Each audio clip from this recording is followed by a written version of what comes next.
On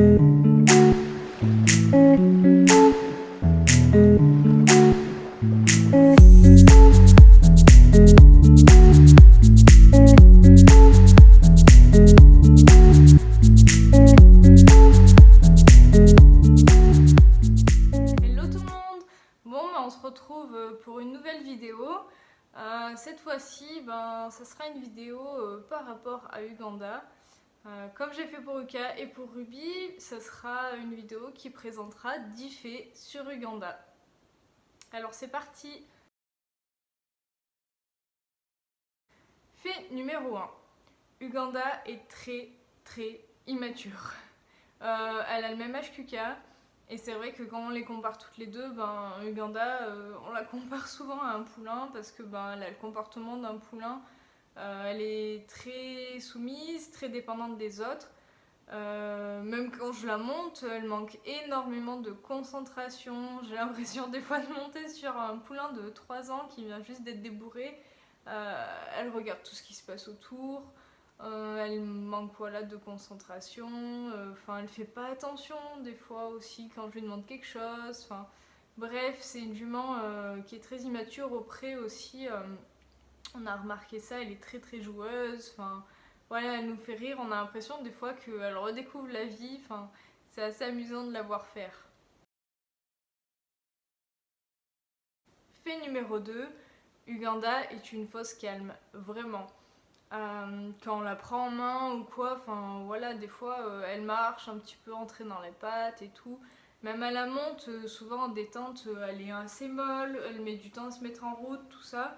Par contre, suffit que je fasse comme exercice soit des transitions rapprochées, notamment trot, galop, trot, tout ça, soit des changements de pied, et elle monte vite en pression. En fait, c'est vraiment une fausse calme.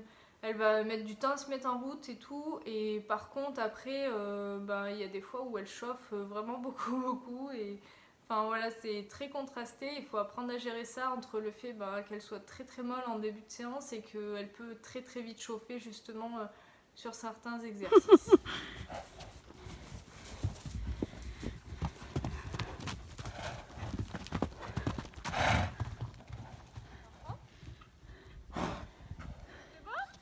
Non, je crois pas là.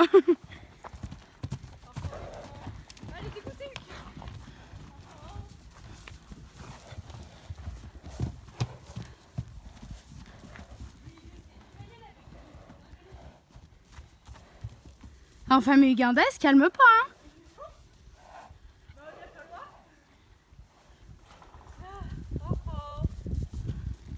Fait numéro 3, Uganda tire au renard.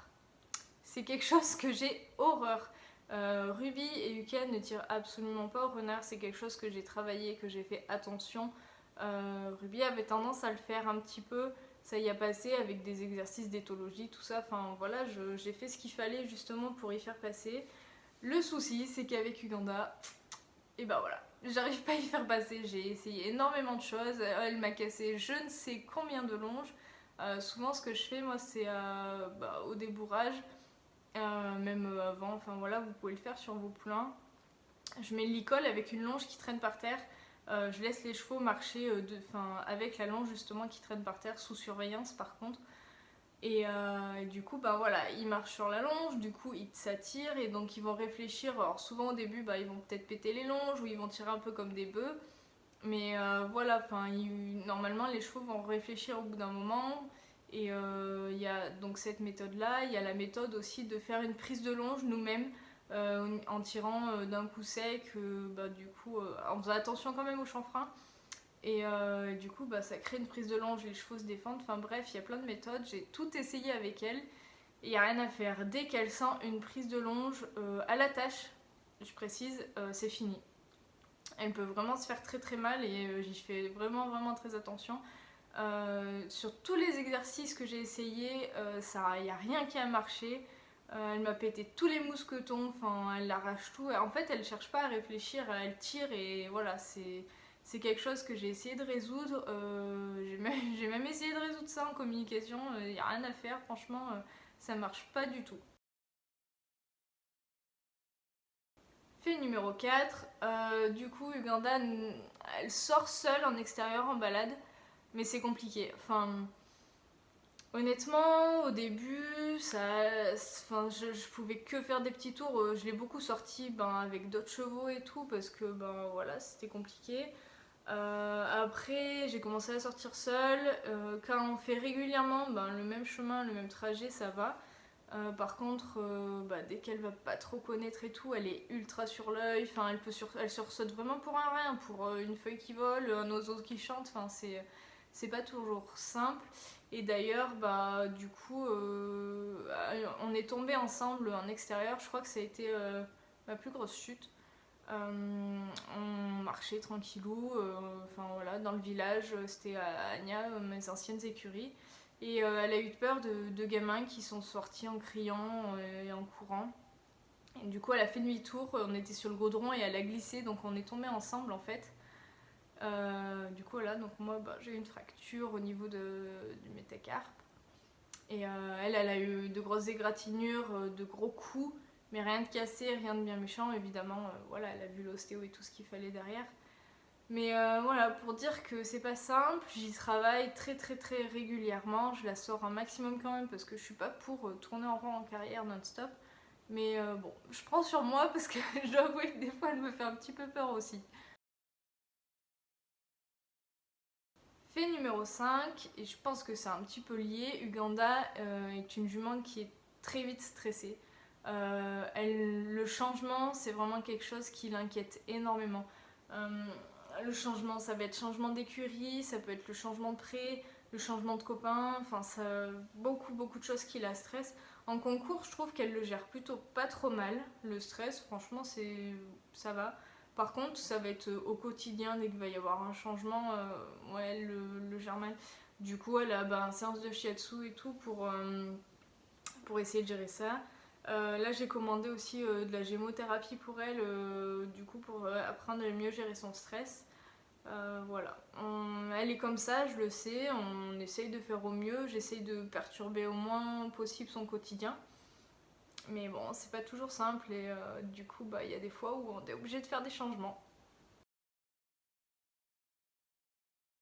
Fait numéro 6, Uganda présente ce qu'on appelle de l'OCD au niveau du gracé à gauche. L'OCD, c'est ce qu'on appelle de l'ostéochondrose. Du coup, je vous mettrai les radios. Il y a deux radios qui ont été faites par rapport à ça. Pour elle, pour le moment, il n'y a pas de boiterie, il n'y a pas de douleur.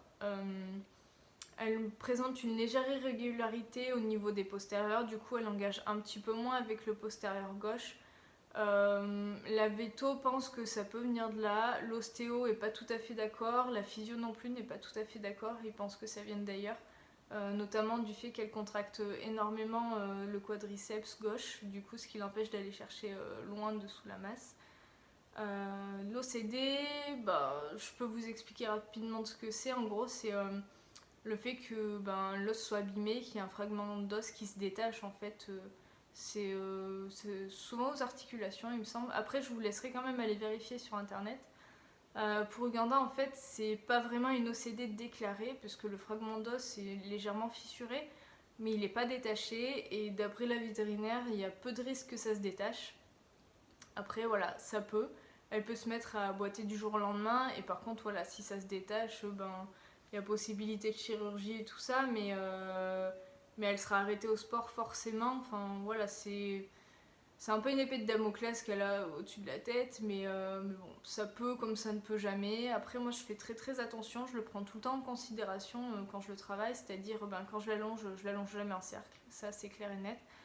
C'est soit des libertés en petite carrière comme j'avais avant. Là on a un rond d'avant court donc c'est ovale donc ça va très bien. Et même quand je la travaille, j'évite les cercles tout le temps, de faire attention. Alors je travaille un cercle mais je vais pas insister quand elle fait quelque chose de bien, je lui fous vite la paix et tout. Pareil, elle a tout ce qu'il faut au niveau complément, tout ça.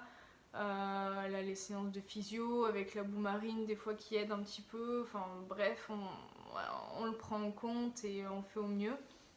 Mais voilà, c'est une particularité qu'elle a. Fait numéro 7, Uganda est très gourmande, mais quand je vous dis gourmande, c'est un truc de fou, c'est un ogre.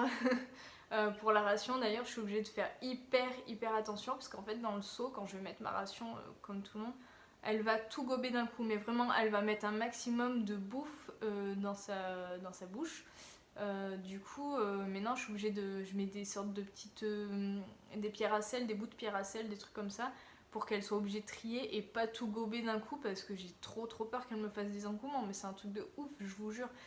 Pareil pour les carottes, souvent quand je donne des carottes, voilà, les chevaux ils croquent un morceau et voilà, ainsi de suite.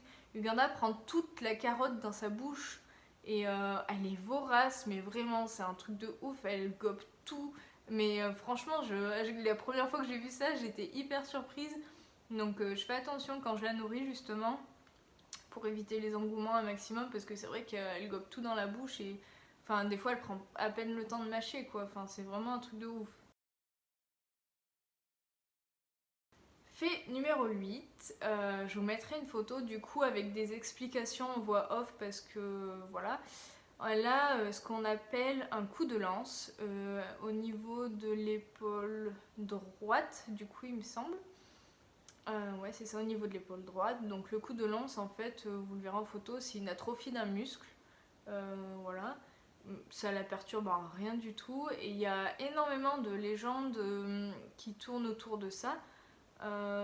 Du coup, voilà, c'est souvent des chevaux qui sont décrits comme, selon les légendes, hein, je précise qu'ils sont décrits comme très courageux, très fidèles. Ça dépend des légendes. Enfin, voilà, il y en a deux que j'aime bien, que je vous mettrai du coup en voix off, qui sont hyper mignonnes, avec les photos pour que vous puissiez voir. Du coup, pour la légende, je vais vous raconter celle que je préfère, sachant que je l'ai pas mal raccourcie parce qu'elle est assez longue et je vous laisse consulter du coup Google pour plus d'informations et d'autres légendes. La légende veut donc que Mahomet possédait un troupeau de petits chevaux agiles et nerveux, dont la beauté surpassait déjà de loin celle de tous les autres chevaux.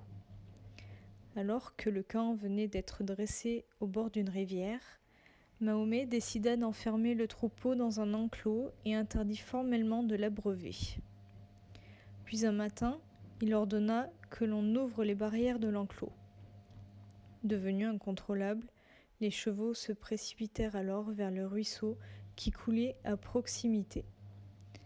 Avant même que ces derniers ne l'atteignent, le prophète fit résonner les trompettes, annonçant le ralliement.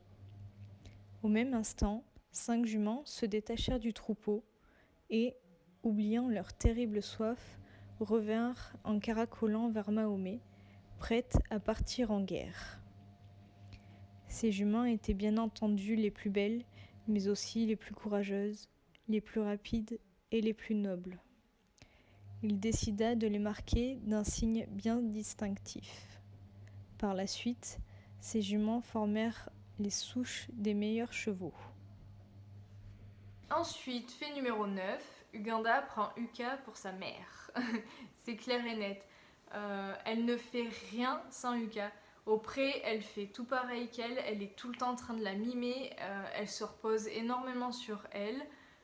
Dès que Uganda va avoir peur de quelque chose, elle va en gros se réfugier dans les jupes d'Uka.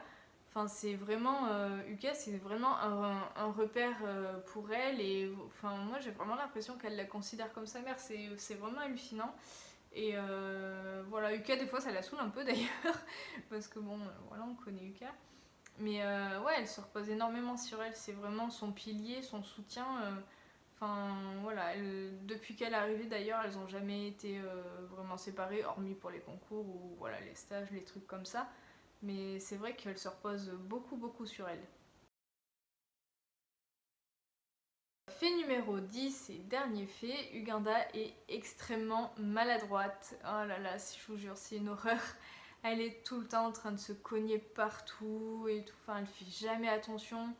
Enfin, elle va se faire mal pour un oui ou pour un non, que ce soit au pré, que ce soit à la tâche. Enfin, elle est pas dans son corps et en fait, c'est vrai qu'elle a eu plusieurs séances de shiatsu. Par rapport à ça, on a remarqué un manque d'ancrage, ce qui est très rare apparemment pour les animaux. Mais voilà, c'est le cas d'Uganda, ce qui expliquerait pourquoi elle est autant maladroite. Le problème d'ancrage, on n'a pas trop de réponses par rapport à ça.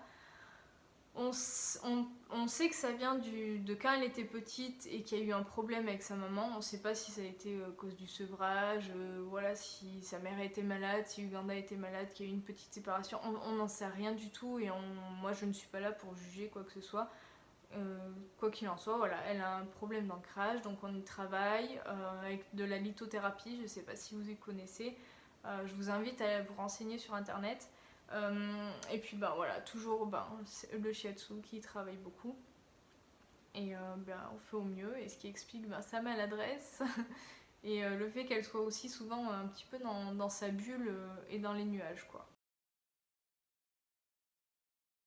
Voilà, j'espère que cette vidéo vous aura plu. Je vais vous mettre un petit lien pour la lithothérapie d'ailleurs si ça vous intéresse. Voilà, je suis pas sûre qu'il y aura d'autres vidéos à ce propos, peut-être que j'en ferai une sur moi, qui sait, ça pourrait peut-être vous intéresser, diffé sur Lucille, je ne sais pas. Il y en aura peut-être une d'ici quelques années, quelques mois j'espère, sur un petit bout de chou qui risque d'arriver. Rien de sûr pour le moment, j'ai absolument pas de réponse par rapport à ça, on est dans l'attente et puis voilà, continuez de me suivre, ça me fait trop plaisir, vos petits messages, vos questions aussi, parce que vous êtes nombreux à me poser des questions pour les nouveaux qui arrivent sur les juments, sur moi et tout ça. Et puis pensez bien à vous abonner, que ce soit sur Instagram ou sur YouTube, et puis je vous dis à bientôt.